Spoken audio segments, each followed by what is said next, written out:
ਵਾਲੇ ਸੈਕਸ਼ਨ ਵਿੱਚ ਤੁਸੀਂ ਸਾਡੇ ਦਰਸ਼ਕਾਂ ਨੂੰ ਦੱਸੋ ਅੱਜ ਦੇ ਦਿਨ ਦੀ ਇਤਿਹਾਸਕ ਅਹਿਮੀਅਤ।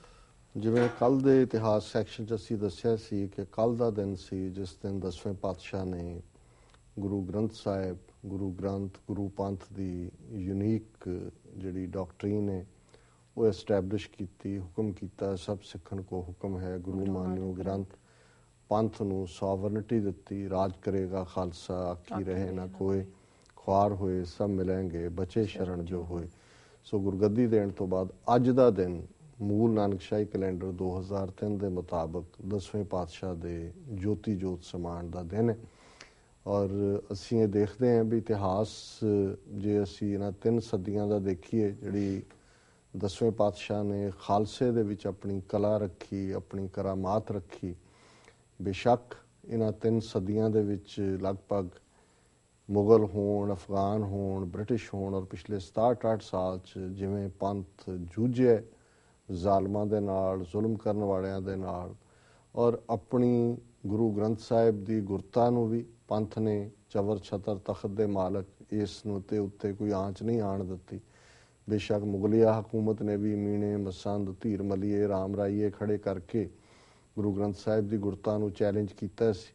ਔਰ ਅਜੋਕੇ ਸਮੇਂ 'ਚ ਵੀ ਉਹ ਨਾਮਧਾਰੀ ਹੋਣ, ਉਹ ਨਰਕਧਾਰੀ ਹੋਣ, ਉਹ ਰਾਧਾ ਸਵਾਮੀ ਹੋਣ, ਆਸ਼ੂਤੋਸ਼ੀਏ ਹੋਣ, ਭਨਿਆਰੇ ਹੋਣ, ਸੌਦਾ ਸਾਧ ਹੋਏ, ਇਹ ਸਾਰੇ ਹਕੂਮਤ ਨੇ ਹੀ ਖੜੇ ਕੀਤੇ ਤਾਂ ਕਿ ਗੁਰੂ ਗ੍ਰੰਥ ਸਾਹਿਬ ਦੀ ਗੁਰਤਾ ਨੂੰ ਚੈਲੰਜ ਕੀਤਾ ਜਾਏ, ਉਹਨਾਂ ਦੇ ਬਰਾਬਰ ਉਹਨਾਂ ਨੂੰ ਸਥਾਪਿਤ ਕਰਨ ਦੀ ਕੋਸ਼ਿਸ਼ ਕੀਤੀ। ਪਰ ਪੰਥ ਗੁਰੂ ਗ੍ਰੰਥ ਦੀ ਤਾਬੇ ਹੈ। ਔਰ ਇਸੇ ਤਰ੍ਹਾਂ ਪੰਥ ਨੂੰ ਮਿਟਾਉਣ ਦੇ ਲਈ 1710 'ਚ ਪਹਿਲਾ ਆਰਡਰ ਬਹਾਦਰ ਸ਼ਾਹ ਨੇ ਕੱਢਿਆ ਕਿ ਹਰ ਨਾਨਕ ਪ੍ਰਸਤ ਨੂੰ ਮਾਰ ਦਿੱਤਾ ਜਾਏ। 1 ਸਦੀ ਪੂਰੀ ਸਿਰਾਂ ਦੇ ਮੁੱਲ ਸਾਡੀਆਂ ਬੀਬੀਆਂ ਜਿਨ੍ਹਾਂ ਨੇ ਖੰਨੀ ਖੰਨੀ ਰੋਟੀ ਤੇ ਗੁਜ਼ਾਰਾ ਕੀਤਾ, ਬੱਚਿਆਂ ਦੇ ਹਾਰ ਬਣਾ ਕੇ ਉਹਨਾਂ ਦੇ ਗਲਾਂ 'ਚ ਪਾਏ ਗਏ, ਸ਼ਹੀਦੀਆਂ ਦਿੱਤੀਆਂ, ਪਰ ਉਹ ਸਿੱਖੀ ਸਦਕ ਔਰ ਗੁਰੂ ਪੰਥ ਦੀ ਸਪਿਰਿਟ ਔਰ ਹਮ ਰਾਖਤ ਪਾਤਸ਼ਾਹੀ ਦਾਵਾ ਇਸ ਦਾਅਵੇ ਨੂੰ ਨਹੀਂ ਛੱਡਿਆ। ਅੰਗਰੇਜ਼ਾਂ ਨੇ ਕੂਕਿਆਂ ਨੂੰ ਤੋਪਾਂ ਦੇ ਸਾਹਮਣੇ ਉਡਾਇਆ, ਗਦਰੀ ਬਾਬਿਆਂ ਨੂੰ ਕਾਲਾ ਪਾਣੀ, ਕੀ ਸਜ਼ਾਵਾਂ ਦਿੱਤੀਆਂ, ਕਿਵੇਂ ਫਾਂਸੀਆਂ ਤੇ ਲਟਕਾਏ ਬੱਬਰ ਅਕਾਲੀ, ਲੇਕਿਨ ਰਹਿਣ ਨਾ ਦੇਵੋ ਹਿੰਦ 'ਚ ਰਾਜ ਫਰੰਗੀ ਦਾ। ਇਹ ਕੂਕ ਜਿਹੜੀ ਹੈ ਇਹ ਬੁਲੰਦ ਰਹੀ। ਔਰ ਪਿਛਲੇ 67-68 ਸਾਲ 'ਚ ਕਿਵੇਂ ਹਕੂਮਤ ਨੇ ਘੱਲੂਘਾਰੇ ਤੋਂ ਬਾਅਦ ਘੱਲੂਘਾਰਾ ਵਰਤਾਇਆ, ਛੋਟੇ ਛੋਟੇ ਬੱਚੇ, ਕਿਵੇਂ ਇੱਕ ਪੂਰੀ ਸਾਡੀ ਨਸਲ ਮੁਕਾ ਦਿੱਤੀ ਹੈ। ਔਰ ਅੱਜ ਜਿਸ ਤਰੀਕੇ ਨਾਲ ਗੁਰੂ ਗ੍ਰੰਥ ਸਾਹਿਬ ਬੇਅਦਬ ਕਰਨ ਦੀ ਗੱਲ ਕੀਤੀ ਤੇ ਉਹੀ ਪੰਜਾਬ ਦੀ ਧਰਤੀ ਜਿੱਥੇ ਗੁਰੂ ਦੀ ਕਲਾ ਹੈ ਔਰ 10ਵੇਂ ਪਾਤਸ਼ਾਹ ਦੇ ਨੀਲੇ ਦੇ ਸ਼ਾਹ ਸਵਾਰ ਦੇ ਪੌੜਾਂ ਦੀ ਆਵਾਜ਼ ਉਸ ਫਿਜ਼ਾ ਦੇ ਵਿੱਚ ਗੂੰਜਦੀ ਹੈ, ਉਸ ਧਰਤੀ ਦੇ ਜਾਏ ਖਲੋਤੇ ਨੇ ਗੁਰੂ ਕੇ ਸਪੁੱਤਰ ਸਪੁੱਤਰੀਆਂ, ਕਿਵੇਂ ਰਾਤਾਂ ਦਿਨਾਂ 'ਚ ਉਹ ਬੈਠੇ ਹੋਏ ਨੇ। ਇਹ ਹੀ ਗੁਰੂ ਗ੍ਰੰਥ ਔਰ ਗੁਰੂ ਪੰਥ ਇਹ ਦੋਨੋਂ ਇਸ ਕਿਸਮ ਨਾਲ ਇੱਕ ਦੂਸਰੇ ਨਾਲ ਜੁੜੇ ਹੋਏ ਨੇ।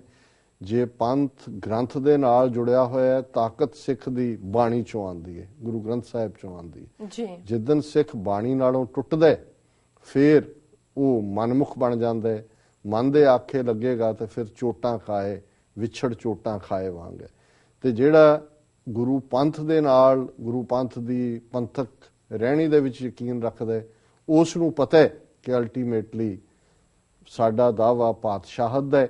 ਔਰ ਗੁਰੂ ਗ੍ਰੰਥ ਸਾਹਿਬ ਦੀ ਗੱਲ ਵੀ ਅੱਗੇ ਤਾਂ ਹੀ ਤੁਰੇਗੀ ਜਿਵੇਂ ਵੱਡੇ ਘੱਲੂਘਾਰੇ ਵੇਲੇ ਸਿੱਖਾਂ ਨੇ ਅਰਦਾਸ ਕੀਤੀ ਸੀ ਕਿ ਪੰਥ ਕੀ ਰਾਖੋਗੇ ਤੋ ਗ੍ਰੰਥ ਕੀ ਰਹੇਗੀ ਨਾਥ, ਪੰਥ ਨਾ ਰਹਾ ਤੋ ਤੇਰਾ ਗ੍ਰੰਥ ਕੌਣ ਮਾਨੇਗਾ। ਕਿ ਸਤਿਗੁਰੂ ਬੋੜੀ ਕਰੋ, ਪੰਥ ਦੀ ਰੱਖਿਆ ਕਰੋ। ਤੇ ਗੁਰੂ ਨੇ ਬੋੜੀ ਕੀਤੀ ਹੈ, ਅੱਜ ਵੀ ਗੁਰੂ ਬੋੜੀ ਕਰ ਰਿਹਾ। ਔਰ ਕੌਮ 30 ਮਿਲੀਅਨ ਸਿੱਖ ਕੌਮ ਆਪਣੀ ਤਾਕਤ ਦੇ ਨਾਲ, ਗੁਰੂ ਦੇ ਬਲ ਦੇ ਨਾਲ ਪੂਰੀ ਤਰ੍ਹਾਂ ਜਾਗਰੂਕ ਹੋ ਕੇ ਸ਼ੇਰਾਂ ਦੀ ਤਰ੍ਹਾਂ ਦਹਾੜ ਰਹੀ ਹੈ। ਅੱਜ ਦਾ ਹੀ ਉਹ ਦਿਨ ਹੈ 1914 ਜਿਸ ਦਿਨ ਮੇਵਾ ਸਿੰਘ ਲੋਪੋਕੇ ਸ਼ਹੀਦ ਵੈਨਕੂਵਰ 'ਚ ਉਹਨਾਂ ਨੇ ਇੱਕ ਟੁਚਾ ਹੌਪਕਿੰਸ, ਜੌਨ ਹੌਪਕਿੰਸ, ਜਿਸ ਨੇ ਗਦਰੀ ਲਹਿਰ ਵੇਲੇ ਔਰ ਉਸ ਤੋਂ ਬਾਅਦ ਵੀ ਜਿਹੜਾ ਹੈ ਆਪਣਾ ਉਹ ਇੱਕ ਪਿੰਪ ਸੀ ਔਰ ਇੱਕ ਕਿਸਮ ਦਾ ਦਲਾਲ ਸੀ। ਔਰ ਉਹਨੇ 2 ਸਿੰਘ, ਭਾਗ ਸਿੰਘ ਤੇ ਦਲੇਲ ਸਿੰਘ ਜਿਸ ਗੱਦਾਰ ਨੇ ਮਾਰੇ ਉਸ ਦੇ ਹੱਕ 'ਚ ਗਵਾਹੀ ਦੇਣ ਆਇਆ ਸੀ। ਔਰ ਅਦਾਲਤ ਦੇ ਵਿੱਚ, ਭਰੀ ਅਦਾਲਤ ਦੇ ਵਿੱਚ ਅੱਜ ਦੇ ਦਿਨ ਸਰ ਮੇਵਾ ਸਿੰਘ ਲੋਪੋਕ ਨੇ 1914 'ਚ ਉਹਨੂੰ ਹੌਪਕਿੰਸ ਨੂੰ ਗੋਲੀਆਂ ਦੇ ਨਾਲ ਉਡਾ ਦਿੱਤਾ ਸੀ।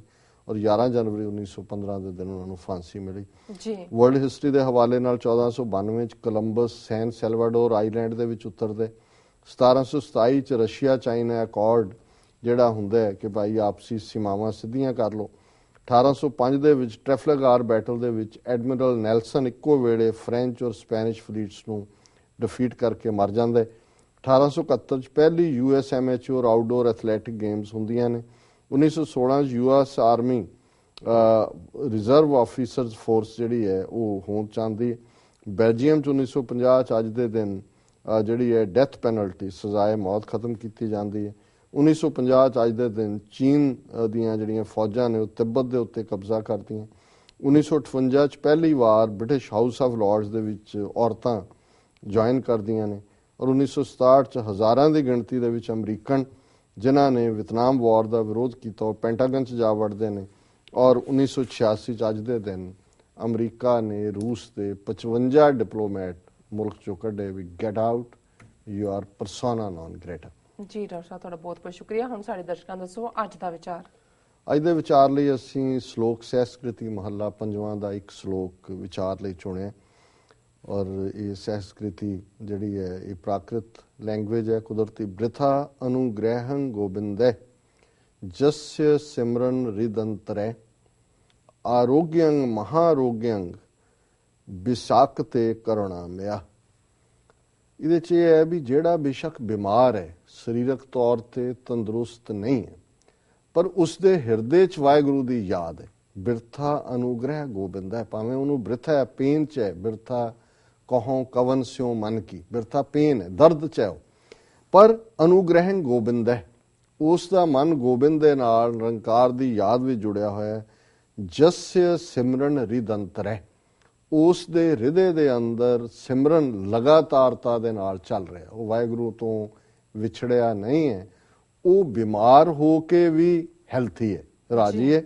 ਤੇ ਦੂਸਰੀ ਕੈਟਾਗਰੀ ਆਰੋਗਯੰ ਮਹਾਰੋਗਯੰ, ਕਿ ਜਿਹੜਾ ਅਰੋਗ ਆਪਣੇ ਆਪ ਨੂੰ ਕਹਿੰਦਾ ਹੈ ਪਰ ਉਹਨੂੰ ਮਹਾਰੋਗੀ ਕਹੋ। ਵਿਸਾਕ ਤੇ ਕਰੁਣਾਮਯ, ਕਿ ਜਿਸ ਦੀ ਉਸ ਕਰੁਣਾ ਦੇ ਖਜ਼ਾਨੇ ਨਿਰੰਕਾਰ ਦੇ ਨਾਲ ਵਿੱਥ ਪਈ ਹੋਈ ਹੈ, ਉਹ ਭਾਵੇਂ ਸਰੀਰ ਕਰਕੇ ਅਰੋਗ ਹੈ ਪਰ ਉਹ ਬਿਮਾਰ ਹੈ। ਤੇ ਜਿਹੜਾ ਭਾਵੇਂ ਸਰੀਰ ਕਰਕੇ ਬਿਮਾਰ ਹੈ, ਜੇ ਉਸ ਦੀ ਯਾਦ ਦੇ ਵਿੱਚ ਨਿਰੰਕਾਰ ਵਸਦਾ ਹੈ, ਜੇ ਉਸ ਨੂੰ ਇਸ ਗੱਲ ਦੀ ਸਮਝ ਹੈ ਕਿ ਸਿਮਰੋ ਸਿਮਰ ਸਿਮਰ ਸੁਖ ਪਾਵੋ, ਕਲ ਕਲੇਸ਼ ਤਨ ਮਾਹੇ ਮਿਟਾਵੋ, ਸਿਮਰੋ ਜਾਸ ਬਿਸੰਬਰ ਏਕੈ, ਨਾਮ ਜਪਤ ਅਗਨਤ ਅਨੇਕੈ, वेद पुराण सिमरत सुदाखर, कीने राम नाम एक आखर, किनका एक जिस जी बसावै, तांकी महिमा गनी न आवै, कांखी एकै दर्श तुहारो, नानक उन संग मोहे उधारो। सो ये अज दा विचार है जी। डॉक्टर साहब बहुत बहुत शुक्रिया। इस अपने व्यूअर्स को लेने इजाजत। व्यूअर्स साडे प्रोग्राम का समा इत्थे समाप्त है। तुसीं अपने राय ते सुझाव सानू भेजना ना भुलना। साडे इस पते ते SOS@tvg4.tv ते ਅਸੀਂ ਆਪਣਾ ਪ੍ਰੋਗਰਾਮ ਲੈ ਕੇ ਫਿਰ ਦੁਬਾਰਾ ਹਾਜ਼ਰ ਹੋਵਾਂਗੇ। ਤਦ ਤੱਕ ਲਈ ਮੈਨੂੰ ਤੇ ਆਪਣਾ ਸੁਣਾ ਗਿਆ ਦੋ ਬੁਲਾ ਦਿਓ ਫਤਿਹ। ਵਾਹਿਗੁਰੂ ਜੀ ਕਾ ਖਾਲਸਾ, ਵਾਹਿਗੁਰੂ ਜੀ ਕੀ ਫਤਿਹ।